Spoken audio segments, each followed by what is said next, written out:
Good morning. Happy Tuesday. Welcome to Money and Mindset. This is Dr. Stephanie Ardrey, known as Dr. Money Live. And you know myself and Dr. Thyonne Gordon, Story Genius. We've been bringing money and mindset to you for the last several weeks with the aim of talking about not only the manifestation of results in your life, but making sure that as you're preparing for those manifestations, that you're holding the correct mindset. Money and Mindset evolved after Dr. Thyonne and I had the opportunity to spend a couple of months in Jamaica. And it was basically a work remote plan. It was going to be an opportunity for us to complete our respective training programs, to collaborate on some training programs, and a chance to work on the Dr. Money Live show.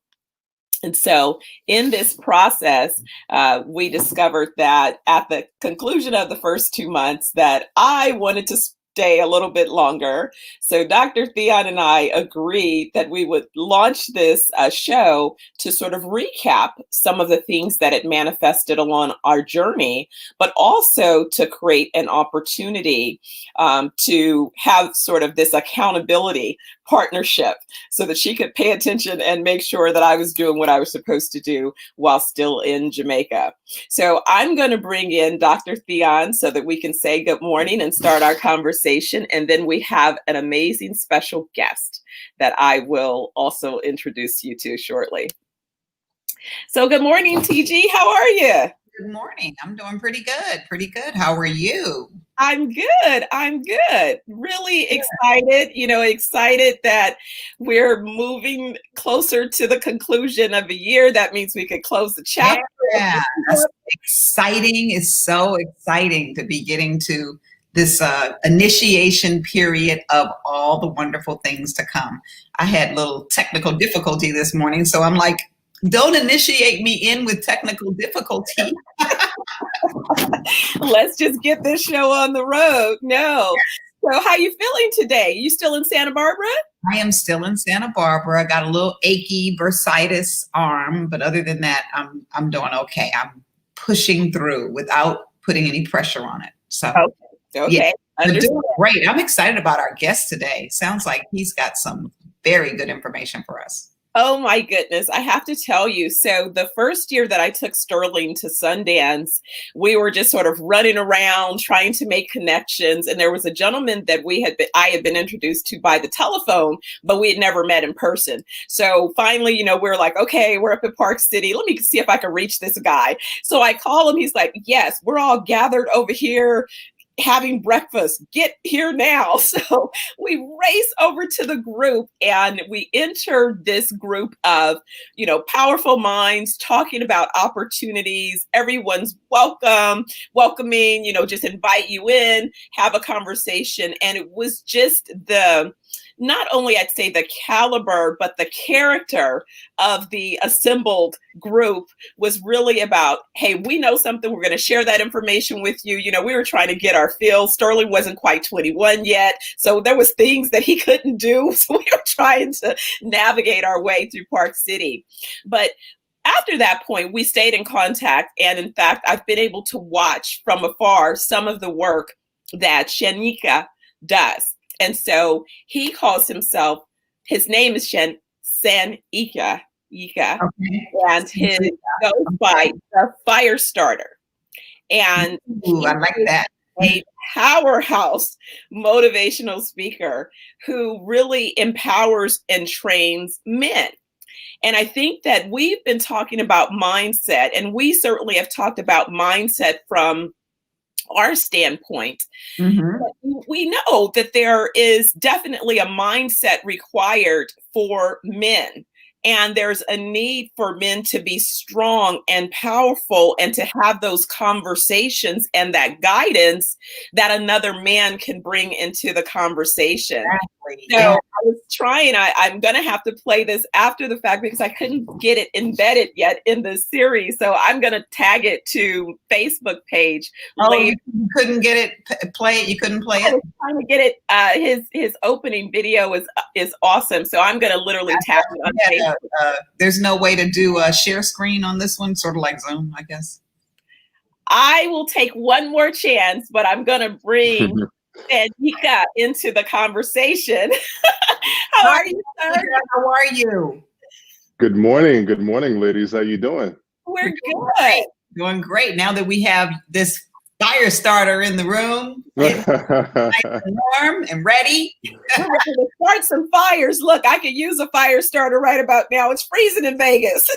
Absolutely, absolutely. Well, you know, I'm in LA, so it always is relatively warm over here. But I'm really excited to be talking. Look, you had me at mindset and money. As soon as I heard that, I was like, I'm in. Where do I sign up? So I'm excited. And Dr. Thyonne, it's a pleasure to meet you as well. I've heard some really cool stories about your mutual. Stella got her group backstory in Jamaica. And you can't tell all those stories though. What happens in Jamaica never happened. Never. Absolutely. So yeah, I'm you know, for those who are not aware, so my name is Sanyika, and I'm known as the Firestarter, and I am a high performance coach for men. So my primary daily activity is helping men step into to greater personal resilience, meaning getting in the best shape of your human existence on the planet. It is about cultivating a powerful mindset and connecting that to a powerful spirit, creating powerful relationships and increasing your revenue. So, resilience, relationships, and revenue are the three areas that I exist in, and I work with high-performing entrepreneurs, CEOs, and men who want to step up and play a bigger game and who want to go all in. So I've created a platform called the All In Method, and that is where I teach from. So I think that was going to be my next question. What was the methodology that you use? And you talked about resilience. So that methodology, tell us a little bit, what does it have to do with, or how do you use mindset within that methodology? So this year has been challenging for some people, not for everyone. Mm-hmm. And I'm open to the idea that the distinction between what is challenging, what happens when challenge occurs, your adaptability to a changing environment, that's resilience. So adaptability to change. And so when it comes into the context, the best example of this that I can put into context is when COVID happened. You know, like right around March, when everything started to build up momentum and everybody started getting hit, right? So a lot of people started getting affected by all of the different elements associated with what was happening as a result of COVID. And so one of the best examples that I use is the conversation around just simply the idea of going to the gym, right? So some people, you know, a lot of people were very committed to the idea of going to the gym. They've developed and formed a habit of going to the gym, and they were dedicated and committed to going to the gym every day. And then in the process of being committed to going to the gym every day, the gyms shut down. And so then it brings into the question, what were you actually committed to? Were you committed to the gym, or were you committed to your fitness? I actually encourage people to pull out their gym membership and burn it. Wow. Burn it. What does your gym have to do with you getting in shape? Most people have a gym membership and they ain't never been in the best shape of their life. So the idea is that if you can create the environment where you are committed to your fitness, then I can work out anywhere. I ask people, I say, why would I need the gym if God gave me the world? So I have the world as my gym. So I use primarily body weight workouts, and I committed myself to getting in the best shape of my life. And over the course of COVID, I got into better shape than I was before COVID. All right. So, you know, so the idea is like, so when you talk about mindset, the question is what are you committed to? and your commitments are derivative of your values. And so while most people talk about the idea of cultivating a world where we live in values, they haven't identified specifically the values that they live by. And they haven't made living by those valuables non-negotiable, right? So when I talk about courage, courage is non-negotiable. It is about making a value-based existence on this planet non-negotiable, and then everything else coming from that place, and using that to guide the mindset shifts that we make to create different results in the real world. Oh, I love that. I love that. Stephanie, you had a question? Yeah. So when you are coming in contact, I'm curious about at what point typically a man might find himself in your training program. Either is this someone, is there an on-ramp from, oh, I'm exposed, you did a speaking engagement at a high school level, or I'm an executive in a growing organization, and because I'm on the executive track, part of my growth and development in this organization allows me to have exposure to your type of coaching. At what point does a man find an on-ramp to identify, one, that they need your type of coaching, and two, that they're able to assess the coaching? Wow, that's a great question. You're definitely going to be an attorney. I see it coming. I love it. I love it. So about what point do I find most of the men that I work with? So I work with, I'll answer your question specifically. Sure. The types of men range from first-time entrepreneurs to doctors to CEOs of $100 million companies. So when do they come to me? Two ways. Primarily when they hit the invisible wall. Okay. They hit the invisible wall, so they reach a plateau. And so there's an idea. I tell people, I'm currently 41, and your life as a man, your life changes when you're 40. It completely changes. And so, in your 20s, you were all about social status and about, being a man and about, adventure. In your 30s, you start realizing you needed money to fund the stuff in your 20s. and then in your 40s, you go from thinking about social status to being of service, like to finding purpose, to creating community, to leaving a legacy. Right. So when those questions start to come up, and you start to do that life review, you start to really look at, like, who am I? Who have I become at this point in my life? And regardless of what it is that you have accomplished in the real world, you have an internal compass as to knowing what is still possible for you. And most of those, and so some people, there is a very small, and given the fact that we're all Black, this is one of the things I talk about a lot, especially in the context of personal development. There's not a lot of Black people in the space of personal development, right? Personal development is not primarily occupied by people of color. And so, consequently, what it does is, like, for me, as even in my journey, I was hitting the invisible wall, but the difference is that I wasn't courageous enough to ask for help. And by not being courageous enough to ask for help, because it's seen as a sense of survival when I can do it by myself. But I'm like, hold up, that doctor was taught by other doctors. Right. The biggest CEOs, Steve Jobs and the founders of Google, they were taught by some of the biggest coaches in coaching, right? Some of the biggest executive coaches. And so these people who wanted to go to the next level in their lives, they knew they needed help. They were very certain of it. And they knew that it did not denigrate and it did not take away from who they were as a person, but it got them to the next level because they knew they needed somebody to stand for their greatness. And that is what I represent in the path of the people that work with me. I am a stand for your greatness. I have had powerful men be a stand for my greatness and call me forward. I have 2 coaches personally right now. My personal coaching bill is approaching $100,000 a year for me only, right? So the idea is that I understand the value of having somebody call you forward into your greatness. And so I am a stand for people who understand the value of mindset, who want to step into increasing their revenue, who want to step into becoming the man that they can be a leader in the home, a leader for their families, and a leader within themselves so they can reach and become the person that they always wanted to be. That's powerful. And, there's a saying that people fall on a lot of times. I said it last week. I was talking to someone, I'm doing a speaking engagement, and I said it's an interesting thing that sometimes when the student is ready, the teacher arrives, right? That we fall back on that. But there also is something, I was having a conversation with my son about the importance to seek.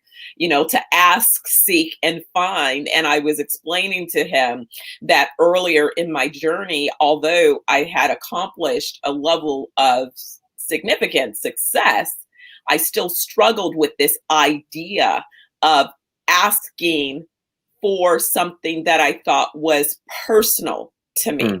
I had no problem with asking as the CEO for the resources necessary to fuel my organization, to make sure that I can meet payroll. There were all these, financial deliverables that I was really vested in how these things happen. These people who work for me, their livelihood is dependent on me, right? I can't let them down. But I found that I had sort of outgrown the mentors that I had had up to that point. I had hit a place where I was like out in the ocean by myself and I couldn't see where to go. And I definitely stumbled in that space. Yeah. So I found that I sort of retreated, and then I had to create another path to fill that void. For me, it meant, looking for some other relationships, but kind of resetting. I did a master's in organizational management with leadership development because I needed to understand more about the people I thought who were going to be part of my organization. But in learning about the so-called people in my organization, I learned more about myself as the leader in that organization and the willingness and need to do deep dive assessments. And the willingness to then also create that space for new guidance to be able to step in, new coaches to be able to find me to step in and to help me go to that next level. For sure. Yeah. For certain. And so when I think about this, and I love the statement that you said in that this pandemic has shaken a lot of folks, but everyone is not shaken. So let's kind of talk about some of those distinctions. Is it just mindset, or is it experience perhaps in being resilient? What do you think are the factors that may have created the distinction between who slammed by this pandemic and who's sort of saying, whoa, okay, I could get my bearings. Let me get my bearings and then let me find that path forward. What would you say? I would think one of the most foundational mindset shifts I've ever made was shifting from either or thinking to yes and thinking, from binary to inclusive. So my belief is that when it comes, there's only one aspect of life that gets to be binary, and that's choice. Right? So when I am choosing, that's yes or no. Even when you don't choose, you are still making a choice. Right? So choice is binary. Everything else in life exists across the spectrum. Right? So yes and. So an example is so somebody goes, either I get a coach or I do it myself. Can you do both? Is that a possibility? Like, can you go on your own educational journey and then have a coach or somebody to guide you in the process? Yes. Absolutely. Absolutely. It's an and, yes. Absolutely. Can I, I'm a stepfather to a 9-year-old son, and he has a father who is in his life, and it's like, can I be a father to a kid, or do I need to be a father to a child, or do I need to have my own kid? Well, can I be both? Can I be a father to him and be a father to yes, and And yeah, I can absolutely do both, right? And so I get to these points in my life where I am constantly challenging the idea that I need to exclude something because of the fact that I feel like I need to, like excluding, we exclude something because we want to make something more valuable. And what I'm saying is that in the process of being incorporative in our thinking process, we start to take away the idea that we need to exclude certain things. Like there's certain things that we don't need to exclude, and there's certain choices that we need to make. And so it's about identifying which ones are the most important. For me, I needed to make sure that I was living by my value system. And that was at a foundational level. And so to do that, I needed to understand what it is that I value. And so as I was thinking about the idea of stepping into even making more money personally, right? Like, I teach, men how to step into increasing their revenue and to step into the idea, the process of wealth creation. Right. So it's like, so I needed to, so as I was going in my own path, I was doing it on my own, and it's similar to what you were just saying. And I was like, well, I'm doing this on my own. Why am I doing this process on my own? Like I can enter into a process to understand how to plant seeds, to plant my own educational journey. And I can seek high level assistance from some of the best coaches on the planet. And then that completely transformed the game for me. Like it completely transformed the game. So I believe it's an intellectual process. And here's the difference with me and other coaches and a lot of other coaches. But I personally believe that you physically need to walk through your process. yes. You need to physically walk through the process. And so the conceptual idea alone is cool, but you need to physically move through adversity. That's the reason I tell people to burn their gym membership, is that the idea is like, look, what if you could get in the best shape of your life and you didn't need a gym membership? Like, what if you didn't? What if you could burn 1,000 calories in an hour like I do? What if you could do that with focused, intentional effort, you could execute and you could actually accomplish the thing that you always said in your head that was possible, but you never actually moved on.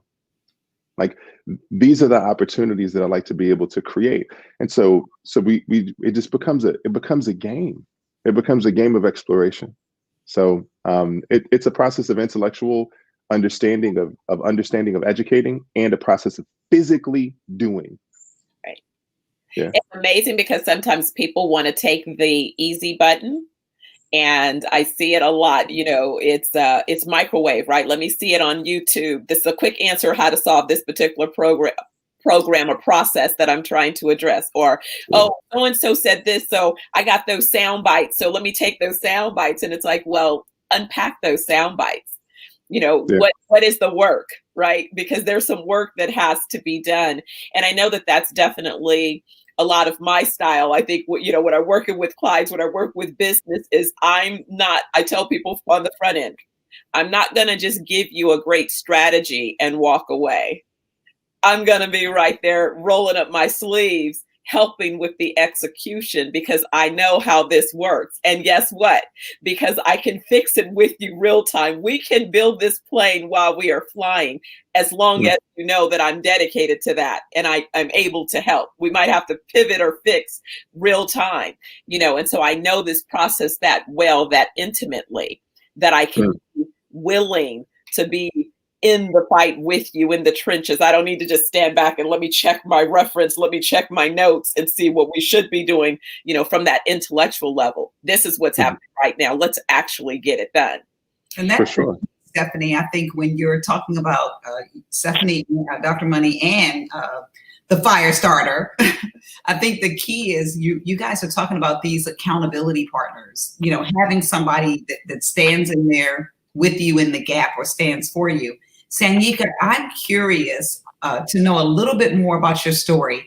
What got you focused and interested in helping to stand in the gap for men in particular? And are you focused on men of color, or is it men in general? Men in general. Okay. Men in general. What's the story that got you to stand in the gap for men? Thank you for asking that. And I want to use what you said before that about accountability as a lead into the story. Okay. So, I had a conversation with somebody. I'm a part of a high level mastermind, a couple. And he said, what's a mastermind like? He said, is it like an accountability group? I said, let me tell you something about accountability. When a lot of people see the term accountability, they think about the idea of someone holding you to the thing that you said you were going to do, which is cool. But that's not a high level mastermind. A mastermind calls you into a possibility that you never saw for yourself before, into an entirely new possibility. So if I can only see myself through the lens of which I can see myself at this present moment, all I can do is ask myself to do what I've always done. When you have people who call you forward into your greatness, they are calling you into something you could have never even conceived. And so when I started this journey, I really say started this journey about 5.5 years ago. 15 years ago, I moved to LA from DC. And I was acting, I was doing national TV, commercials, everything like that. Took it for granted. And then it slowed down. And then I transitioned into writing music for Universal Music Group, which is my natural thing. I always tell people I'm a writer. I'm just a writer trapped in the body of an NFL lineman. So, I'm 6'8" and a pretty big dude. But then I wrote for some big artists. I wrote for Too Short. I wrote for Nick Shea 98 Degrees. I wrote for them. And then through the writing process, I started to realize that to be a good writer, you had to have good human qualities, right? Like being transparent, being vulnerable, being knowing how to collaborate. And I didn't realize that those were skills. I used to just think that they were things that people picked up, and some people do, but many people don't. And I didn't. Fell into a depression, 2 DUIs, financially broke, emotionally broken, girlfriend paying the bills, 40 pounds overweight. The list goes on. And then I got to the point where I was at this working at this prop house in a place called Sun Valley in LA. And the owner of the company comes up to me one day and he says, Sanyika, he says, I don't want you to use your first. I was making like $11 an hour. I was working part-time. I was making nothing. I'm 35 years old, almost 35, whatever. And then he says, Sanyika, I want you to stop using your first name because it confuses clients. So I was like, I'm hiding in my life at that moment, right? I go from national TV to hiding in my life. And I'm like, at the lowest point in my life, where the last thing I own is my identity, I put myself in a situation where I've opened myself up to the possibility of somebody trying to strip me of the last thing I own. Wow. Right. My car was repoed at the time too. So I would have been on the bus trying to figure it out. And then that was my invisible wall. Right. That was my breaking point. Then from that point, I stepped into this community of entrepreneurs, which is Stephanie, where Jabu, the person who connected us. But I stepped in this community of entrepreneurs called Metal. And it was the first time I had ever been in an environment of men who were up to big things.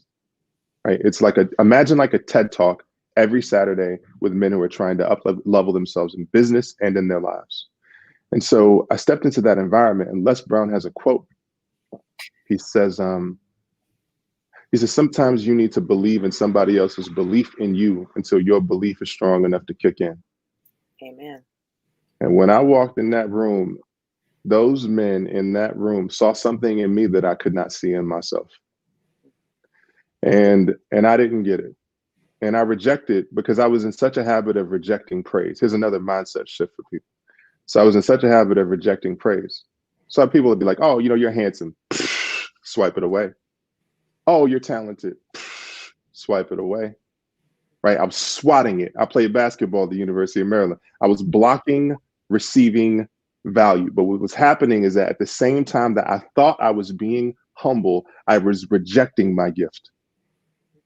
I was rejecting the possibility that I could actually step into a new identity. So one of the things that I learned about myself is that when I didn't know who I was, I used to receive compliments as praise. But then when I started to understand who I was, I started to receive compliments as data. It was information. It meant you're doing the right thing. Keep doing that thing.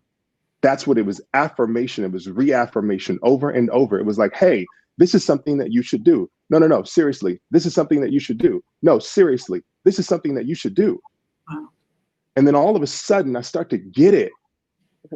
I'm actually, Doctor, is it Thyonne? Thyonne, yes. Like the same way that you were looking at me, I'm looking across from somebody who was like, you need to level your life up, and I will love you through this process, but I will not let you fall back into the person that you used to be. So the idea, the way I explain it to people is when you are stepping at the precipice of a tunnel, and behind you is the person that you used to be. And you're looking around the tunnel and you're trying to find every way out. And going all in is about stepping into the tunnel. And when you first step into the tunnel, you look down on the ground, there is a rope. That rope is attached to the future version of you. And that person is at the end of the tunnel. That person is the light at the end of the tunnel. And you have a choice.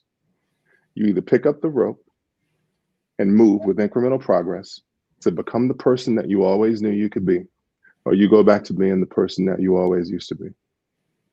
And there's certainty in the person that you used to be, for sure. There's certainty in it. But what would happen if you actually moved through the tunnel? If you faced all of your deepest fears? If you challenged yourself and you moved in a way that was in alignment, that wasn't about force or willpower or discipline, right? Grinding it out. What if it was about aligned action, moving towards things because you were in such a state of flow that you were just moving and then cruising and then on fire? And my belief is that in the pursuit of becoming the person that you always wanted to become, the moment you pick up the rope, you become them.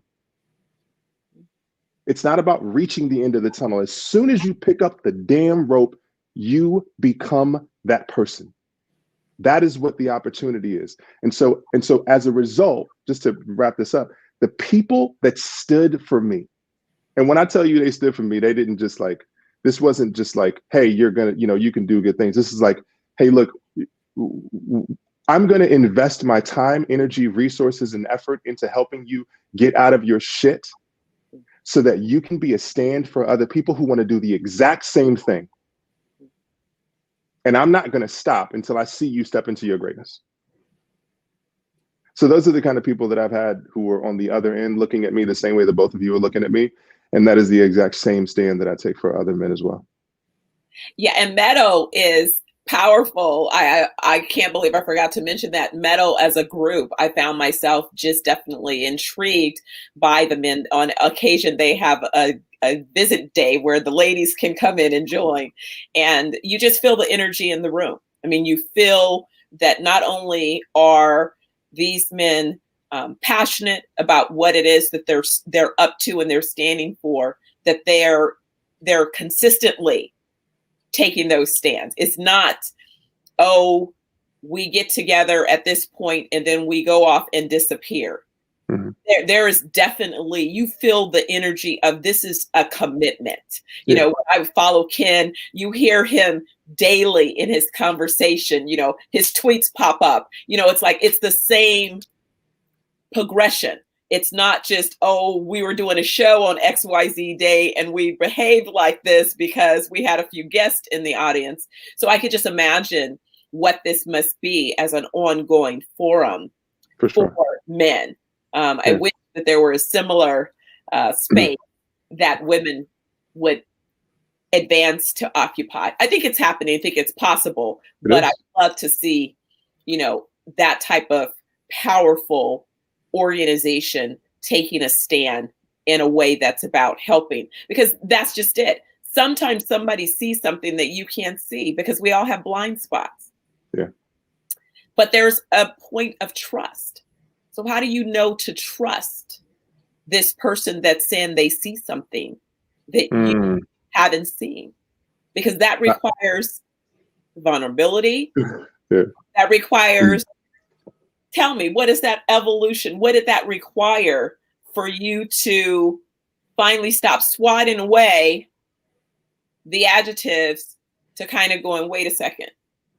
Somebody's willing to invest their time, their resources into me that I don't yet know as me. Yeah.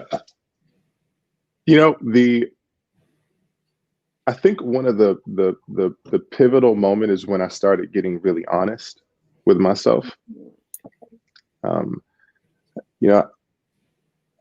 wanted to, we're talking about money, right? And, when sometimes people come to me and they say, I have a money problem, or, I'm not making, quote unquote, like the money I want to make, or I want to increase my revenue.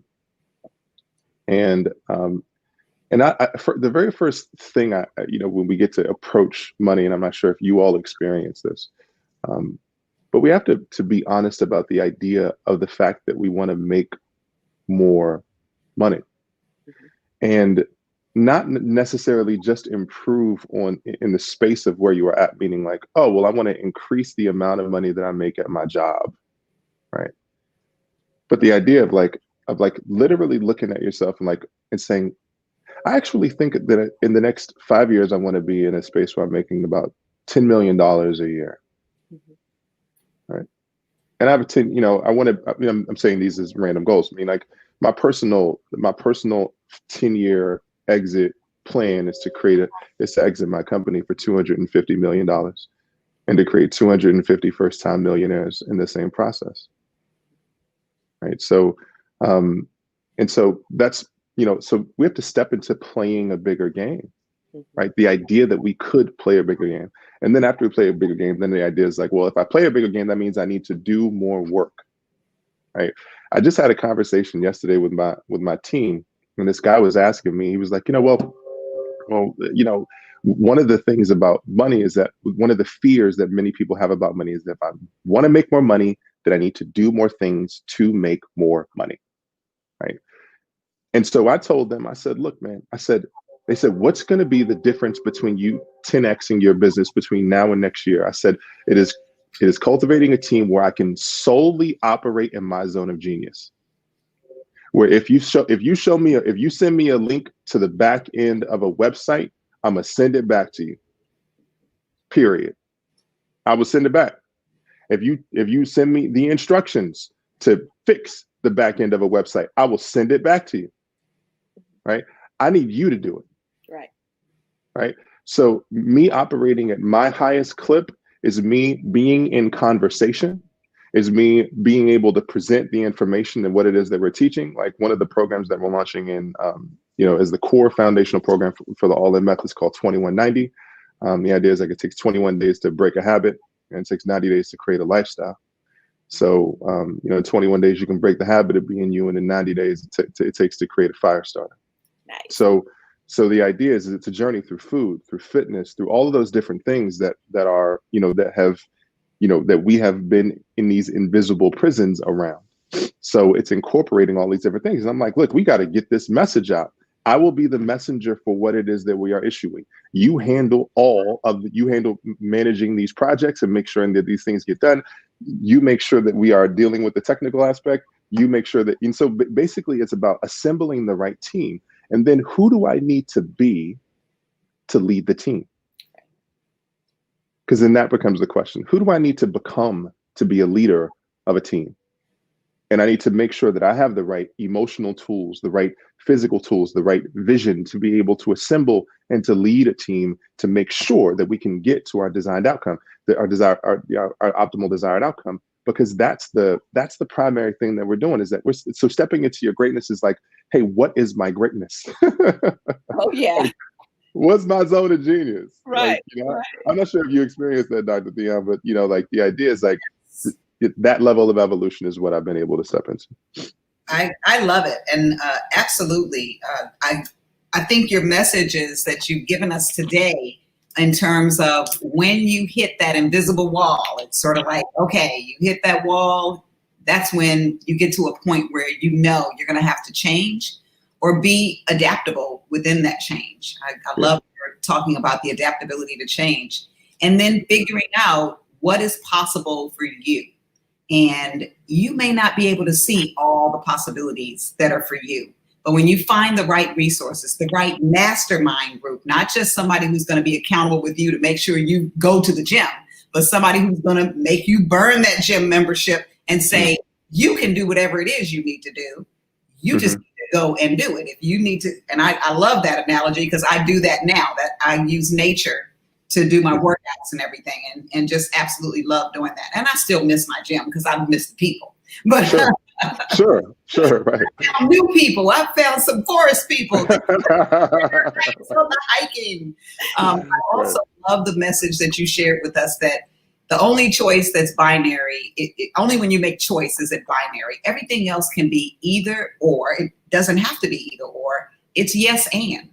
It's yes, and I can do this. So we limit ourselves in these choices instead of getting into what you call aligned action. And that's gold right there. Because when you're in alignment with the action, you don't have to have the push-pull that you talked about on that rope. When you pick it up, you are that person at the end of the rope already. And to have that, to be able to hold that and say, it doesn't have to be a struggle. I don't have to struggle with who I am and this possibility of who I am becoming. I am that because I'm in alignment with that. You already know who you are. You know that you communicate to get the message out. You don't have to design the website. You don't have to create the connections there. You communicate the message and you get that message out. And I think the end point that you talked about in terms of how you get to that place is you got to be honest with yourself first before you can, Dr. Money talked about how do you trust? You got to trust yourself enough to know that somebody else sees something in you. Yeah. So if you're not honest with who you are from the beginning, like I'm an $11 an hour employee who's about to have my own identity taken away from me because I haven't believed enough in who I am. And I took for granted all the things that were bestowed upon me, that I was blessed with. And I need to rise back into that because I know that person's there because I was that person before. Right. If I go back and look at my commercial reel, I probably could see some glimpses of that person. So that person's always there. Knowing who you are and knowing who you need to be as a leader, just priceless. So I just thank you so much for those messages that you gave us today. And I want to hear more. And Dr. Money, I'm going to let you wrap it up. We're going to have a follow-up, a part 2, but I want you to give people an opportunity to come to your website, to follow you, to be able to participate in your training, your speaking, your teaching. Tell us how can people do that? Absolutely. So can I offer one quick tidbit about trust? Sure. You asked a question about trust. Absolutely. So a lot of people come and they go, the conversation about how we cultivate trust, which is the foundation of relationships, and relationships are the most valuable asset in the history of our existence on the planet, right? They are the most critical element. So how do we create trust? We create trust through accountability. 90% of businesses will fail. 90%. So, a lot of times people are trying to create in isolation, which is what I was doing, like trying to create in isolation. They're trying to create this business so they can become successful, to get more money. And then as they think as a result of getting more money and creating this business and becoming more successful, then I'll be able to gain respect and all of these other things. And people will then be able to trust me. Right. So they think, what do I need to do so I can have this, so I can become this? And there's a framework called be, do, have. Who do you need to be first? What behaviors, what values do you need to embody to then inform what you need to do that will then inform what you want to have? And have does not just necessarily mean like possess physically, but also intangibly, like the feelings and emotions that you want to have as a result. So to be able to create something of value, to gain trust, I need to be able to be accountable. And accountability is an accounting for what it is that you issued, issuing your word. And that becomes the most valuable asset. So when I am accountable to you, and I say to you, and I can have the ability to come to you, even when things go wrong, that's the place that people lose, because they go, oh, if everything is successful, then I will account. I will celebrate the win. I'll celebrate the win. I'll let you know I did everything great. But when it goes to shit, what do?